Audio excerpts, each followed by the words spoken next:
Hello friends, today's topic is living in my car part 2. Let's rant. Hey guys, I'm here right now in my car. This is my reality now. I moved into my car by choice, not because, I was kicked out or anything. It really was by choice. And I don't regret it at all because I've been doing it for a week already. And so far, I really do love it.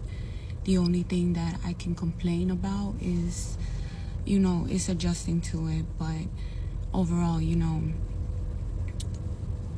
this is all a big transition for me. I never thought in a million years that I would live in my car, but I'm glad that I took the risk and I did it because I'm learning so much.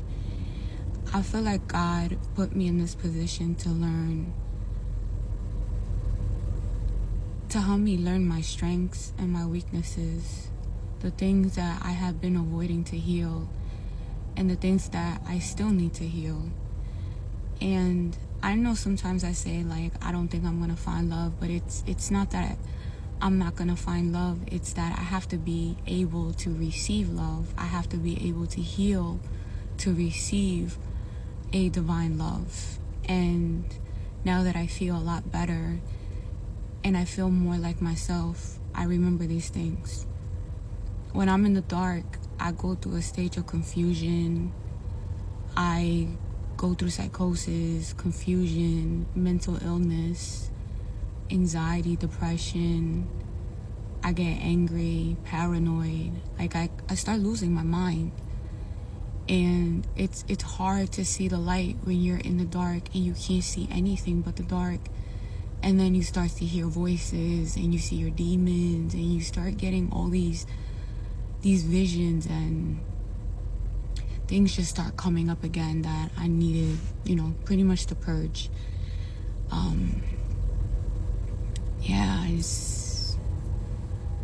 I think that the reason why all this had to happen is because I needed to reconnect with Mother Earth. The stronger I become, the more that I'm going to be able to take on more darkness to pass through my vessel and be able to transmute it.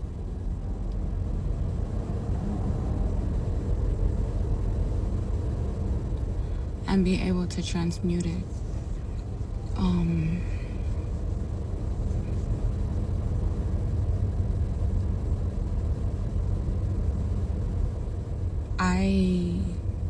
I'm going through a lot right now.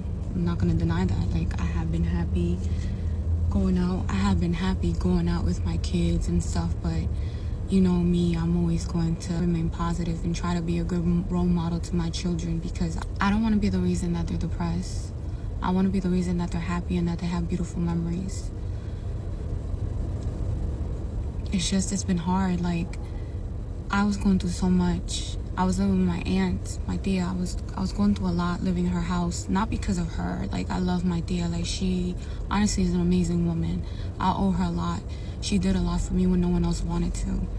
She helped me when the rest of my family didn't want to help me. So I'm grateful for her, but I was going through so much because of her, my youngest son and my older son. There's just a lot going on over there, and I couldn't do it anymore. I just was I need to leave. Even if I have to live in my car, I don't care. My ex-husband took my children, so they live with him, but I pick up my children in the mornings before he goes to work, and I am with them pretty much for 8-9 hours, and then they go back to him when he gets out of work, which is around 5:30, around that time. And then I'm by myself pretty much the rest of the day. I was working doubles and triples trying to save and make money, because right now I owe people money and I have bills. And I just recently got this car in May. It's practically almost brand new.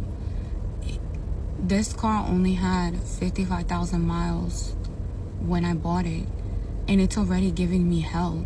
It's giving me so many problems. First, I had the maintenance light come on. I didn't know that was for oil change.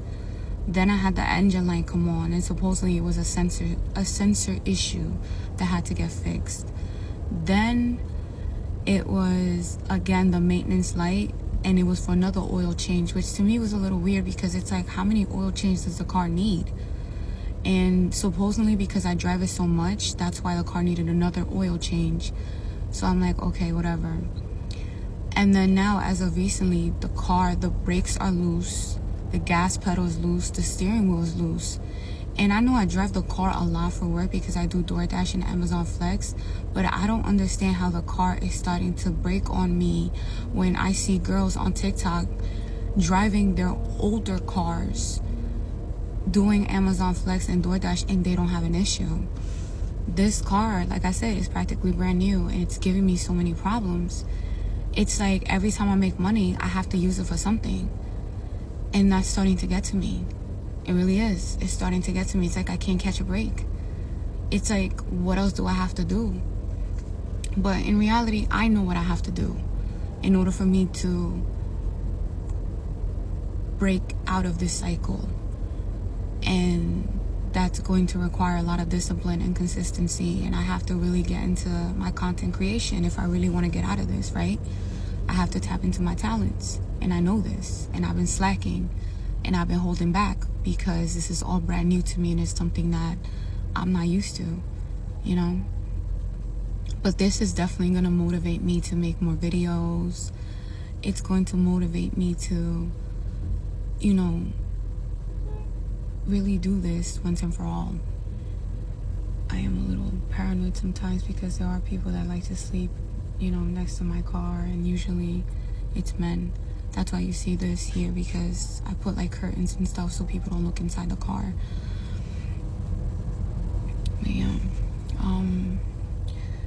I eventually want to make videos for TikTok where I promote products, maybe some clothes and stuff like that, since I'm pretty. Promote some nice, maybe gym outfits.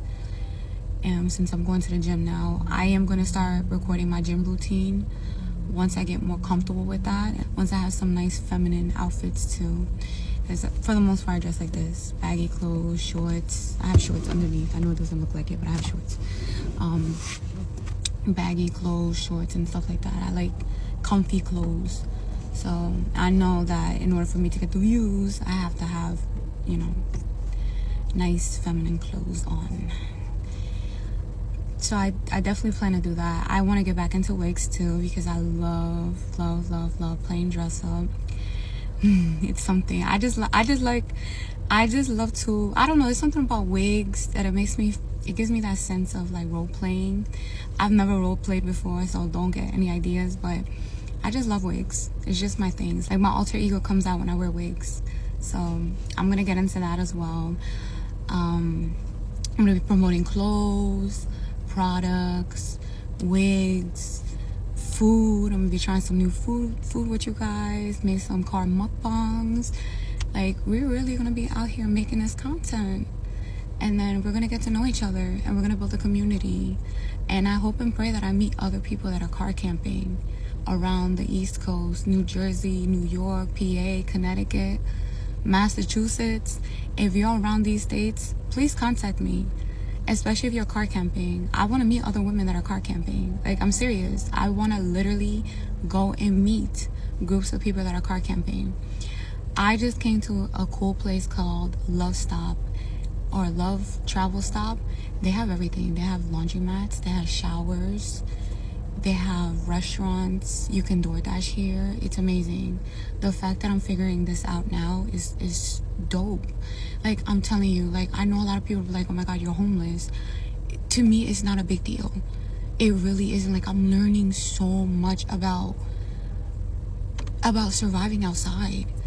The fact that I'm walking more, I'm walking more now. I'm connecting with Mother Earth. I'm always with the sun.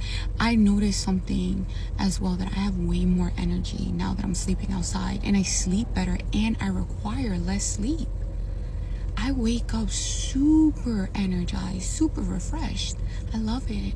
I really do, and I love waking up to the sun. I don't know. I always wanted to have an RV. I always wanted to do the van life. So right now I'm doing the car camping, the car life. I don't care. I'm enjoying it. I love it. So yeah, I pretty much caught you guys up. I'm sorry I cut off, but yeah. I always wanted to do the van life. I always wanted to have a Roddy in another life, no children, and just enjoy the van life, travel around the world. Well, not around the world, but around the country with my van, and just see different states. It would have been ideal to have a remote job and just be able to travel and get to know other people and cultures and traditions and, you know, see historical sites. I love visiting new places, more so for the culture. What else? I'd say I haven't really talked to my father. I haven't spoken to him. He hasn't called. I don't think he is. I haven't really spoken to my family. I'm going to take a break from them because I don't know. I feel like now is the time where I need my family, and they're never to be found. When I go through the worst things in life, they're nowhere to be found. And I'm used to it already. I have to just remember that I have to go through these things alone because it's only going to shape me to be a stronger woman. It is what it is. My children are happier living with their father. Well, I see it more with my younger son. He needed his father. As far as my daughter, she misses me. She keeps telling me that she wants to go back with me, but I keep telling her that she can't because I'm living in my car. So that's why I see my children every single day, or for the most part I have been consistent, and I'm going to continue to keep being consistent.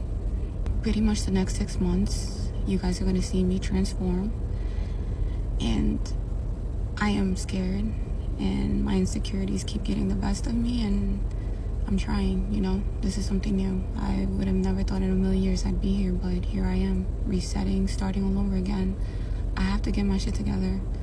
I have to become successful, and I want you guys to see me start from the bottom and make it to the top.